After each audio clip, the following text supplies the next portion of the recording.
Among history's most remarkable figures, Therese of Saxe-Hildburghausen was born on the 8th of July in the year 1792 in the small village of Settingstadt in the Duchy of Saxe-Hildburghausen. She was born into rank and ritual, but her life would echo far beyond the walls of her family estate.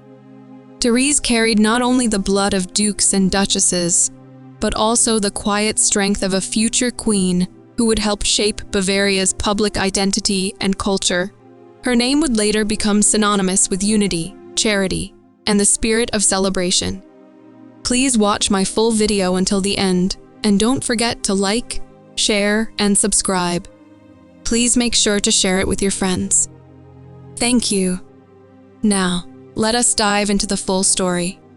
Therese Charlotte Louise was the daughter of Frederick, Duke of Saxe-Altenburg, and Duchess Charlotte Georgine of Mecklenburg-Strelitz.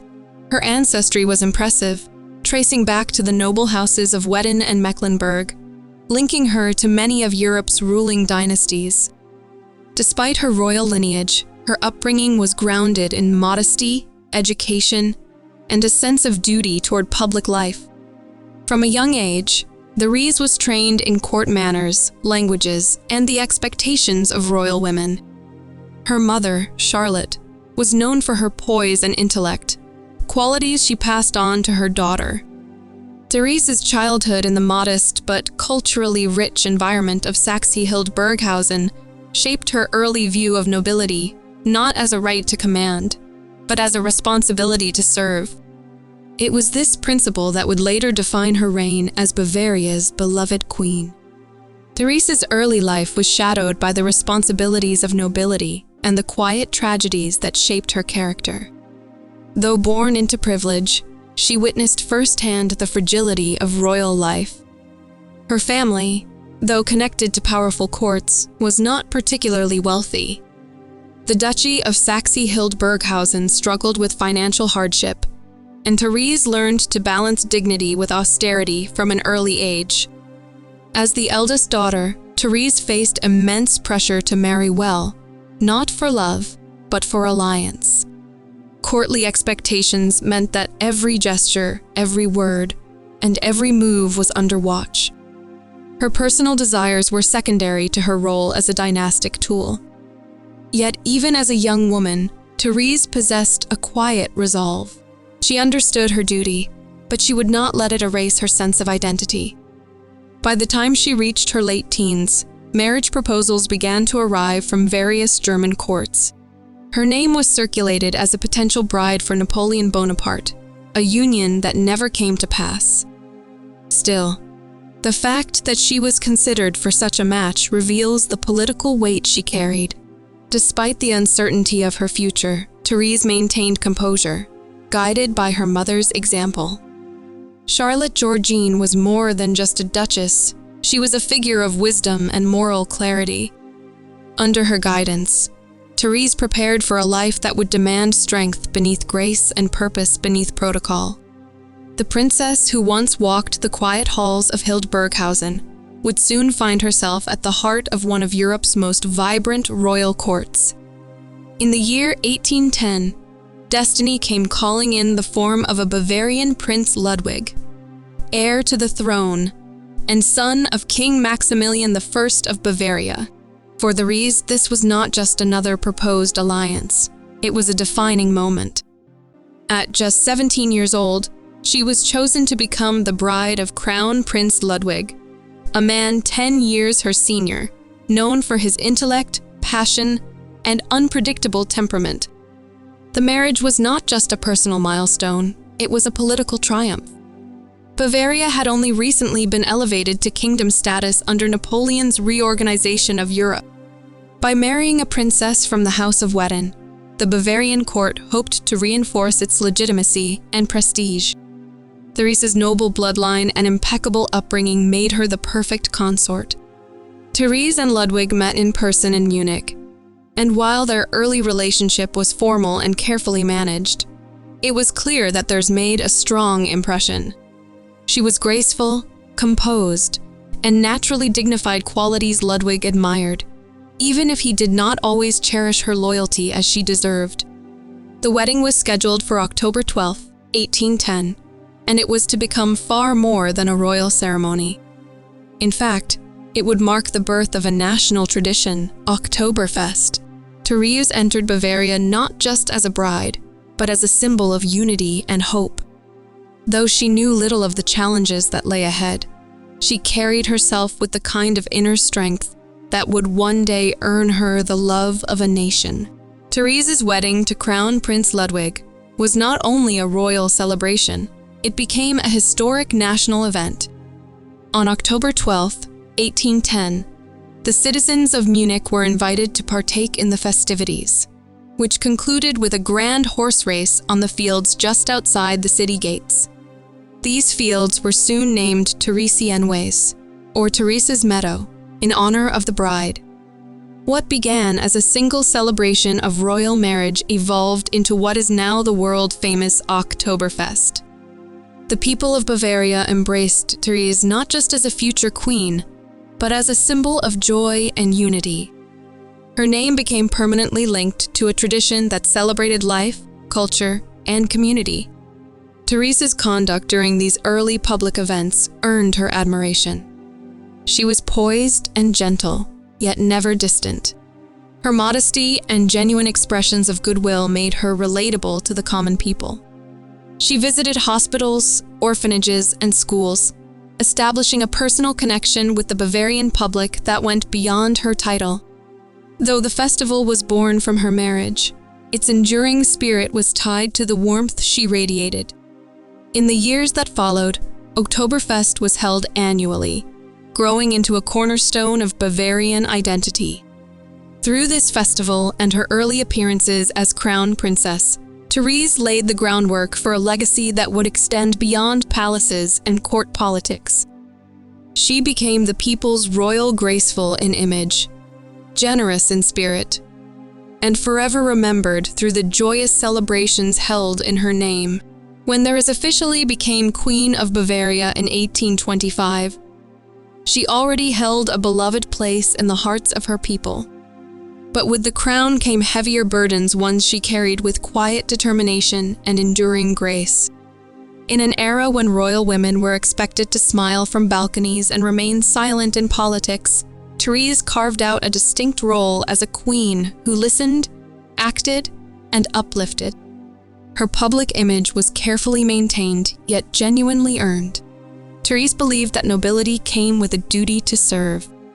She founded numerous charitable institutions throughout Bavaria, focusing on education for girls, care for the sick, and aid for the poor. Unlike many consorts of the time, she did not restrict her work to behind-the-scenes patronage. She visited the institutions she supported and often spoke with ordinary citizens, listening to their needs. Therese also understood the power of visual symbolism. She dressed modestly and carried herself with humility, reinforcing her image as a queen of the people. Even in times of political tension or royal scandal, her reputation remained untarnished. She offered Bavaria a consistent figure of moral authority, even when others in the royal family stumbled. Her role as queen was not ceremonial. It was moral and cultural. Therese became the steady heartbeat of Bavarian royalty, bridging the gap between monarchy and citizenry. While her husband's actions would often complicate the public's perception of the royal household, Therese remained unshaken, trusted, respected, and quietly powerful in her own right. Behind the grandeur of court life, Therese endured one of the most painful realities of her marriage, King Ludwig's serial infidelities. While the public saw a composed and charitable queen, her private world was often marked by humiliation and sorrow. Ludwig, though a man of vision and cultural taste, had a notorious weakness for women, and his affairs were no secret within the palace walls. One of the most public and scandalous relationships was with the dancer Lola Montez. Though this affair would erupt later in his reign, it was emblematic of Ludwig's long history of unfaithfulness. Even during his early years as king, his mistresses held sway in court, receiving favors and attention that wounded Therese deeply. Yet she never allowed personal pain to interfere with her public role. Therese chose to maintain dignity over drama, retreating from court appearances during the worst periods, but never speaking publicly against her husband. Her silence was not weakness, it was resilience. In a time when queens had little recourse, she protected her position and her family by refusing to descend into scandal. Some historians suggest that the queen considered divorce, but was dissuaded by the church, family advisors, and her own sense of duty. Instead, she carved out her own realm of influence through charity, faith, and motherhood. Through betrayal and heartache, Therese remained loyal to her values. She became a quiet model of endurance, holding the monarchy together not through power, but through grace under pressure. It was this strength, unseen yet unwavering, that solidified her place in Bavarian history. Though Therese never officially held political power, her influence behind the throne was undeniable. In a court dominated by men and governed by protocol, she carved out quiet channels of diplomacy, guidance, and persuasion. Unlike her husband Ludwig, whose decisions were often impulsive and colored by personal passion, Therese's judgment was measured and rooted in a deep concern for Bavaria's long-term stability. She served as a private advisor during key political moments, especially when Ludwig's romantic entanglements threatened to destabilize the monarchy. She counseled moderation, tradition, and responsibility values that often clashed with Ludwig's dramatic flair. Her presence behind closed doors helped temper royal excess, and her reputation as morally sound gave the court much-needed legitimacy during times of unrest. Therese also kept strong ties with other royal houses, using her familial network to maintain diplomatic relations. Her correspondence with rulers and noblewomen across Europe reflects a woman highly attuned to international affairs. She was not loud in her interventions, but she was strategic, always aware of the stakes. During the revolutionary currents of the early 19th century, her steady presence became a source of calm. While Ludwig wavered and often caused tension through his erratic governance, Therese remained a silent anchor. She understood the value of monarchy not as spectacle, but as duty. Though she wore no crown of governance, Therese shaped Bavaria through quiet statesmanship. She was not just a queen in title, she was a stabilizer, a symbol of reason, and one of the monarchy's most trusted moral compasses. Therese's role as queen extended far beyond Bavaria's borders when her eldest son, Otto, was chosen to become the first modern king of Greece in 1832. This appointment was not just a dynastic victory. It was a major geopolitical move that placed the Bavarian royal family at the center of European affairs. For Therese, it also meant watching her teenage son leave for a distant and unfamiliar land. Though she did not accompany Otto to Greece, Therese played a vital role in preparing him for kingship. She instilled in him the values of duty, restraint, and service lessons she had embodied throughout her own life. As a mother, she worried deeply for his future, aware that ruling a newly independent and politically unstable country would be no easy task. Through constant correspondence, she offered him encouragement and advice. Therese also used her connections to influence decisions made within the Greek court, working quietly to support Otto's fragile reign. Her diplomatic instincts, refined over decades in Bavaria, were now extended to a foreign throne. But the transition proved rocky. Otto faced language barriers, political opposition, and cultural challenges. Therese, ever the stabilizer, offered moral strength from afar. She prayed for him, guided him, and remained a source of emotional support during his turbulent rule. Even as Queen of Bavaria, Therese became a mother of kingship abroad. Her influence crossed borders, not through armies or edicts, but through letters, wisdom, and the enduring power of maternal diplomacy. Away from court politics and royal ceremonies, Therese of Bavaria found her true calling in acts of service. Charity was not a performance for her. It was a lifelong commitment grounded in faith and humility. Throughout her reign, she championed causes that benefited women, children, and the sick, founding hospitals, orphanages, and schools for girls across the kingdom. But her compassion went beyond institutions. Therese was known to personally visit the sick, comfort grieving families, and lend support to those in need without drawing public attention. She preferred direct action over grand announcements. Her presence in Munich's poorer districts was not rare, it was remembered. One of the most intimate aspects of her life was found in the royal kitchen. Unlike many royals of her time, Therese took an interest in food preparation and domestic management. She believed that nourishing the body was closely linked to nurturing the soul.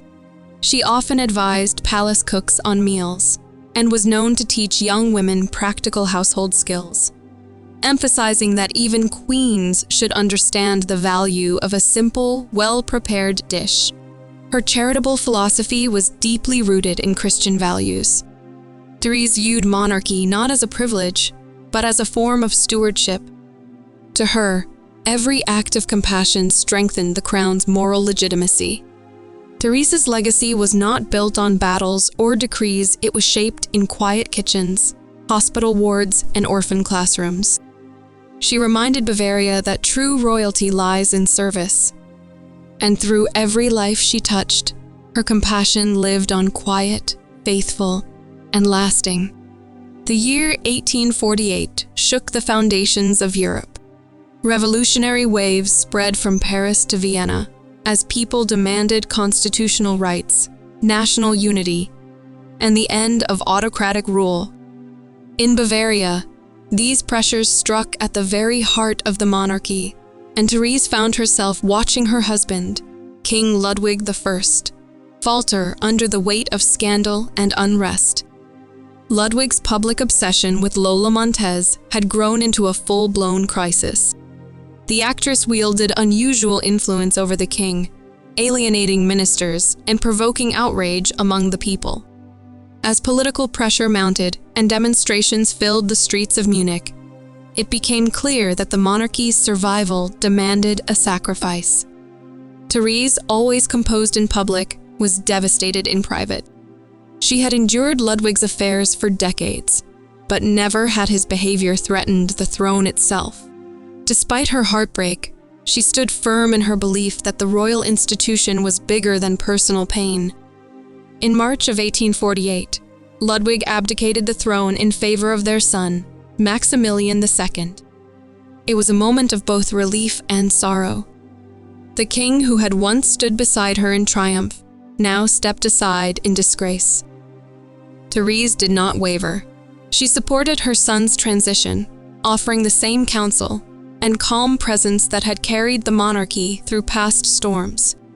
In a time of upheaval, she remained the unshaken pillar of the royal family. Her dignity in the face of personal and political collapse left a lasting impression. When history judged the fall of Ludwig's reign, it also remembered the quiet strength of the queen who refused to fall with it. After Ludwig's abdication in 1848, Therese stepped further into the background of Bavarian public life. But she remained a guiding presence within the royal family. No longer queen in title, she became the royal matriarch, offering counsel to her son, King Maximilian II, and preserving continuity during a fragile transition. She withdrew from public ceremonies, focusing instead on her charitable work and her growing family.